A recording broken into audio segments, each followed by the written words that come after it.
लोकसभेला मनसेचे अध्यक्ष राज ठाकरे यांनी महायुतीला बिनशर्त पाठिंबा दिला होता। गुढीपाडवा मेळाव्यातून राज ठाकरे यांनी आपण फक्त हिंदुत्व आणि नरेंद्र मोदी यांच्यासाठी महायुतीला पाठिंबा देतोय याची घोषणा केली होती। महायुतीच्या उमेदवारांसाठी राज ठाकरे प्रचारात देखील उतरले होते। कल्याण लोकसभा मतदारसंघातील शिवसेनेचे उमेदवार व मुख्यमंत्री एकनाथ शिंदे यांचे पुत्र डॉक्टर श्रीकांत शिंदे यांच्या विजयासाठी देखील राज ठाकरे यांनी सभा घेतली होती।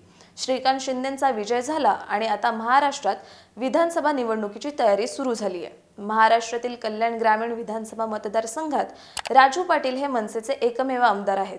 मनसेचे एकमेव आमदार असलेल्या याच कल्याण ग्रामीण विधानसभा मतदारसंघावर आता शिंदेंच्या शिवसेनेने दावा सांगितलाय। विशेष म्हणजे मुख्यमंत्री शिंदे यांचे पुत्र कल्याणचे खासदार डॉक्टर श्रीकांत शिंदे यांच्या मतदारसंघात हा विधानसभा मतदारसंघ येतो।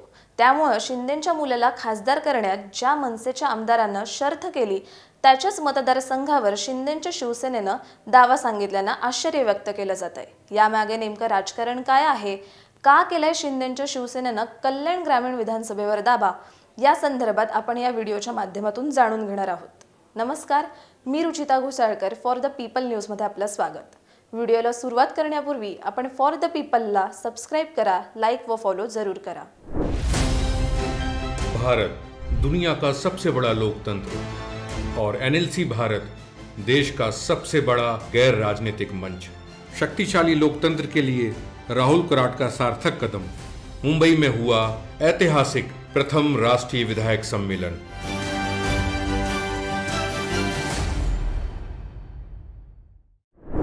2009च्या निवडणुकीत पुणे, मुंबई, नाशिक, ठाणे इथून मनसेचे एकूण 13 आमदार निवडून आले होते। त्यानंतर 2014 आणि 2019च्या निवडणुकीत दोन्ही वेळेस मनसेचा केवळ एक आमदार निवडून आला होता।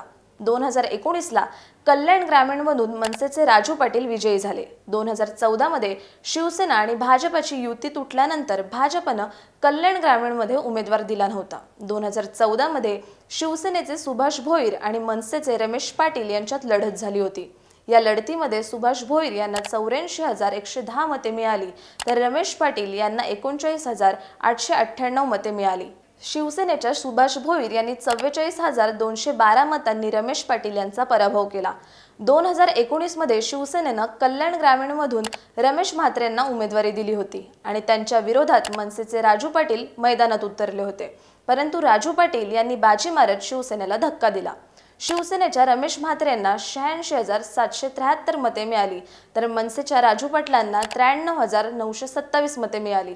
राजू पाटील यांनी 7,154 मतांनी रमेश म्हात्रेंचा पराभव केला। पण आता विधानसभा निवडणुकीच्या पार्श्वभूमीवर राजू पाटील यांच्या समोरच्या अडचणीत वाढ होण्याची शक्यता आहे। त्यांच्या अडचणी वाढण्यामागे देखील महायुतीच आहे। याचं कारण म्हणजे महायुतीमधील घटक पक्ष असलेल्या शिवसेना शिंदे गटाने कल्याण ग्रामीण मतदारसंघावर दावा केलाय। शिवसेना शिंदे गटाचे शहर प्रमुख राजेश मोरे यांच्यासह अन्य काही जण कल्याण ग्रामीणमधून लढण्यास उत्सुक आहेत असं म्हटलं जात आहे। लोकसभेला श्रीकांत शिंदेच्या प्रचारात राजू पाटील यांनी आपले जुने मतभेद विसरून शिंदेंना मदत केली। शिवसेना शिंदे गटाने जरी कल्याण ग्रामीण मतदारसंघावर दावा केला असला तरी देखील यावर भाजपने अजून कोणतीही भूमिका घेतलेली नाही। लोकसभा निवडणुकीत मनसे अध्यक्ष राज ठाकरे यांनी भाजपला बिनशर्त पाठिंबा दिला होता, पण लोकसभा निवडणुका संपल्यानंतर भाजपा त्यांची भूमिका बदलत असल्याचं मनसेकडून म्हटलं जाते। देशात तिसऱ्यांदा नरेंद्र मोदी यांच्या नेतृत्वाखालील एनडीएचं सरकार स्थापन झालं, पण मोदींच्या शपथविधी सोहळ्याचं मनसे अध्यक्ष राज ठाकरे यांना निमंत्रण देण्यात आलं नसल्यानं मनसेमध्ये नाराजीचा सूर असल्याचं समजतंय। लोकसभेला महायुतीला मदत करून देखील शिवसेनेने कल्याण ग्रामीणवर आपला दावा सांगितल्याने मनसे सैनिकांनी आम्ही केलेल्या मदतीचा आम्हाला काय उपयोग झाला असा सवाल केलाय। राज ठाकरे यांनी लोकसभेला केलेली मदत त्यांनाच आता विधानसभेला भोवणार का? लोकसभेला केलेल्या मदतीची परतफेड महायुती करणार का? असे अनेक प्रश्न आता उपस्थित होत आहेत।